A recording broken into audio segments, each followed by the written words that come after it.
श्री शिवाय नमस्तुभ्यम, हर हर महादेव। आप सभी का हमारे चैनल पर बहुत बहुत स्वागत है। तो दोस्तों, जैसा कि हम सभी जानते हैं कि अब आ चुका है श्राद्ध का आखिरी दिन, मतलब कि अब आ चुका है 14 अक्टूबर।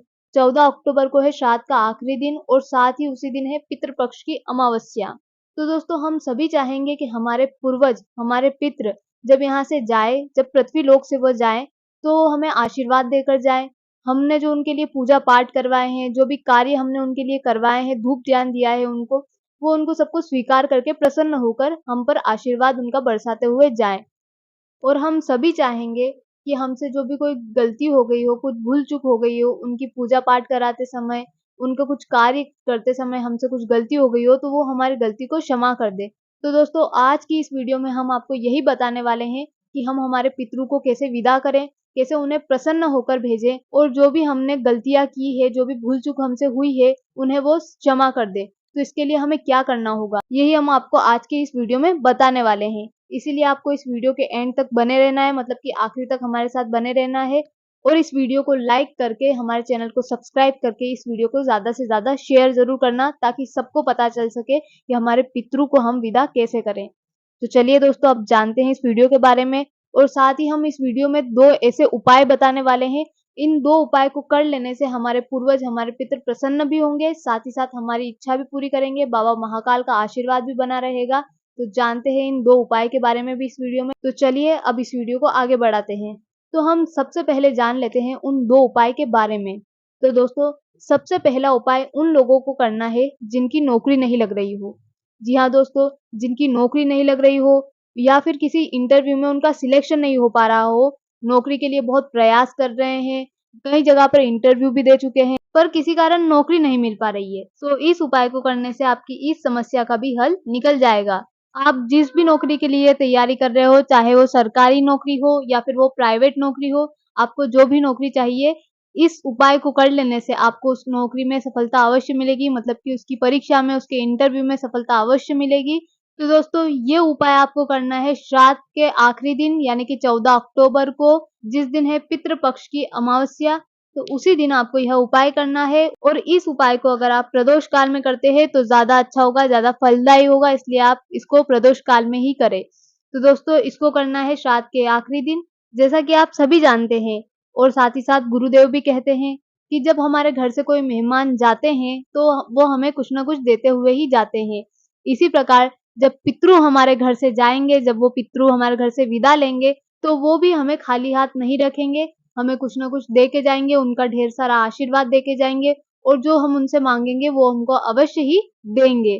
तो इस उपाय को करने से पितृ भी बहुत ही प्रसन्न होंगे और साथ ही साथ आपकी मनोकामना भी पूरी होगी, चाहे वो आपकी नौकरी की मनोकामना हो या फिर आपके व्यापार की मनोकामना हो।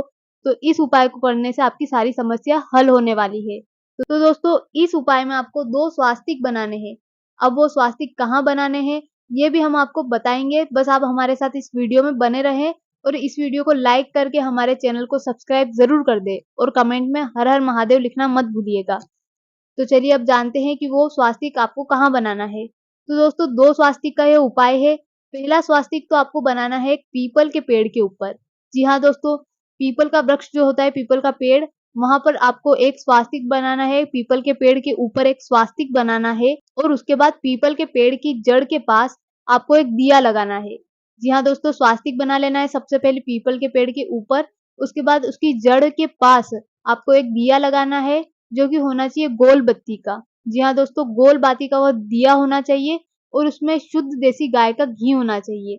आपको ना तो तेल का प्रयोग करना है और ना ही आपको भैंस के घी का प्रयोग करना है। जी हाँ दोस्तों, अब भैंस का दूध निकलता है, उसका भी घी बनता है, पर उस घी का आपको प्रयोग नहीं करना है। आपको शुद्ध गाय का ही घी लेना है उस दिए के लिए। तो उस दिए में आपको गाय का घी भर देना है और साथ ही साथ एक गोल बत्ती रख देनी है। उसके बाद आपको उस दिए को वहाँ पर प्रज्वलित करके अपनी मनोकामना कहनी है और पितृदेव को प्रणाम करना है और पीपल के वृक्ष को भी प्रणाम करना है और आपकी मनोकामना बोलकर हाथ जोड़कर उनसे प्रार्थना कर लेनी है। उसके बाद दोस्तों, आपको दूसरा स्वास्तिक भी प्रदोष काल के समय ही बनाना है। अब आपको दूसरा स्वास्तिक भी प्रदोष काल में ही बनाना है। प्रदोष काल मतलब कि सूरज ढलने के 1.5 घंटे पहले या बाद के समय को प्रदोष काल कहा जाता है। दोस्तों, जब सूरज ढलता है उसके या तो आप 1 डेढ़ घंटे पहले ये उपाय कर ले या फिर सूरज ढलने के 1 डेढ़ घंटे बाद ये उपाय कर ले। आप कभी भी ये उपाय कर सकते हैं, तो उस समय पे ही ये आपको उपाय करना है। तो आपको दूसरा स्वास्तिक प्रदोष काल के समय शिव जी के मंदिर की चौखट पर बनाना है। जी हाँ दोस्तों, शिव जी के मंदिर की चौखट जो होती है, वहाँ पर आपको दूसरा स्वास्तिक बनाना है।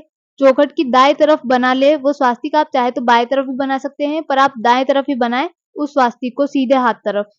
और स्वास्तिक बनाने के बाद उसके पास एक दीपक लगाना है, वो भी गाय के घी का ही होना चाहिए। दोस्तों, अब इस दीपक में आपको गोल बाती नहीं रखनी है, इसमें आपको लंबी और 2 बाती रखनी है। जी हाँ दोस्तों, पहली बात तो ये कि वो गाय के घी का होना चाहिए, उसके बाद उसमें गोल बाती नहीं होनी चाहिए। उसमें आपको लंबी बाती लेना है और लंबी बाती भी 2 बाती लेना है। उस दीपक में रखना है और दीपक को गाय के घी से भर करके फिर वह दीपक लगाना है और उस दीपक का मुख अपनी ओर रखना है। अपनी ओर रख करके फिर उसको प्रज्वलित करें और भोले बाबा से अपने मनोकामना बोल दें।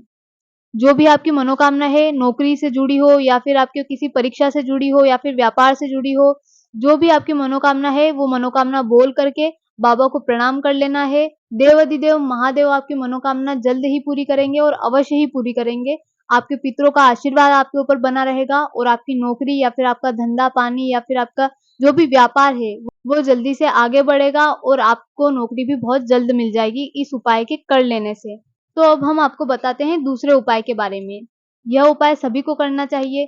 पितृ पक्ष की जो अमावस्या आ रही है, उस पर ये उपाय सभी को करना चाहिए, क्योंकि गुरुदेव स्वयं कहते हैं कि यदि आप श्राद्ध में कोई सत्कर्म नहीं कर पाए हो, अपने पितरों के लिए धूप दिया नहीं कर पाए हो या फिर कोई पूजा पाठ भी नहीं कर पाए हो, यहाँ तक कि अगर आप गौ माता को खाना नहीं खिला पाए हो, किसी पशु पक्षी को खाना नहीं खिला पाए हो, तो आपको यह उपाय अवश्य ही करना चाहिए और ज़रूर करना चाहिए। क्योंकि इस उपाय को करने से आपकी सारी गलती, आपकी सारी भूल-चूक जो है सभी माफ़ कर देंगे आपके पितृदेव और वो प्रसन्न भी होंगे इसी के साथ।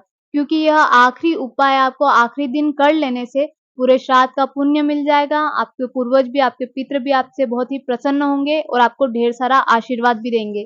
तो इस उपाय में आपको पितृ पक्ष की अमावस्या के दिन प्रदोष काल में किसी नदी के पास में या फिर किसी बावड़ी के पास में, किसी कुएँ के पास में या फिर किसी तालाब के पास में, किसी के भी किनारे आपको एक दीपक लगाना है। अगर आपके घर के आस-पास नदी नहीं है, बावड़ी नहीं है, कुआँ नहीं है, तो आपको बिलपत्र के पेड़ के नीचे, बिलपत्र के वृक्ष के नीचे या फिर पीपल के वृक्ष के नीचे शुद्ध गाय के घी का दिया लगाना है। जी हाँ दोस्तों, अगर आपसे हो सके तो आप सबसे पहले तो नदी, बावड़ी, कुआँ, तालाब इनके किनारे पर एक दिया लगाने का प्रयास कीजिएगा। आपको एक गाय के घी का दिया लेना है और नदी के पास या फिर तालाब के पास या फिर जो भी आपके आस-पास नदी, सरोवर जो भी हो, वहाँ पर जाके उसके किनारे पर आपको एक दिया लगाना है। अगर आपके घर के आस-पास ये सब नहीं है, तो आपको या तो फिर बिलपत्र के पेड़ के नीचे या फिर आपको पीपल के पेड़ के नीचे, इन दोनों में से किसी एक पेड़ के नीचे आपको दिया लगा देना है और वो दिया गाय के घी का होना चाहिए और लंबी बाती वाला होना चाहिए। जी हाँ दोस्तों, इस बात का आप खास ध्यान रखें कि वह गाय के घी का होना चाहिए और लंबी बाती वाला दिया होना चाहिए। और जब आप उस दीपक को प्रज्वलित करें, तो उसका मुख, मतलब कि उस दीपक में जो बाती रखी है, उसका मुख दक्षिण की ओर रखें। क्योंकि गुरुदेव कहते हैं कि श्राद्ध के 16 दिनों में हमारे पितृ पृथ्वी पर आते हैं और जो भी हम उनके लिए पूजा-पाठ, धूप-ध्यान या फिर और भी कुछ उनके लिए क्रिया या फिर कुछ सत्कर्म करते हैं, तो उसे स्वीकार करके सारे पितृ भगवान शिव का नाम स्मरण करते हुए अमावस्या के दिन दक्षिण दिशा से जाते हैं। जी हाँ दोस्तों, दक्षिण दिशा से वह पृथ्वी से जाते हैं, मतलब कि जब हम उनको विदा करते हैं, तो वो दक्षिण दिशा से ही जाते हैं। और अगर हम अमावस्या के दिन किसी नदी, तालाब के किनारे या फिर बेलपत्र या फिर पीपल के वृक्ष के नीचे दक्षिण दिशा की ओर मुख वाला शुद्ध देसी गाय के घी का दीपक प्रज्वलित करते हैं, तो इससे हमारे पूर्वज, हमारे पितृ प्रसन्न होते हैं और हमसे कोई भूल हो जाती है तो उसे भी क्षमा कर देते हैं, हमें आशीर्वाद देते हैं और हमारे जीवन में पितृदोष से जुड़ी सारी समस्याएं दूर हो जाती है और हमें सुख, शांति और वैभव की प्राप्ति होती है और जो भी हमारी मनोकामना होती है, उसे भी हमारे पितृ अवश्य ही पूरा करते हैं। और साथ ही साथ बाबा महाकाल, बाबा देवाधिदेव महादेव भी हमारी इच्छाएँ पूरी करते हैं और हमें ढेर सारा आशीर्वाद देते हैं, क्योंकि वह भी इन सब कार्य से बहुत ही प्रसन्न होते हैं।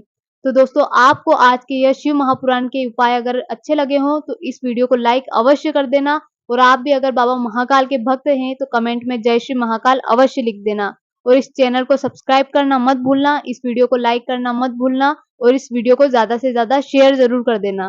तो दोस्तों अब हम मिलते हैं अगली वीडियो में नए उपाय के साथ, तब तक के लिए श्री शिवाय नमस्तुभ्यम, हर हर महादेव।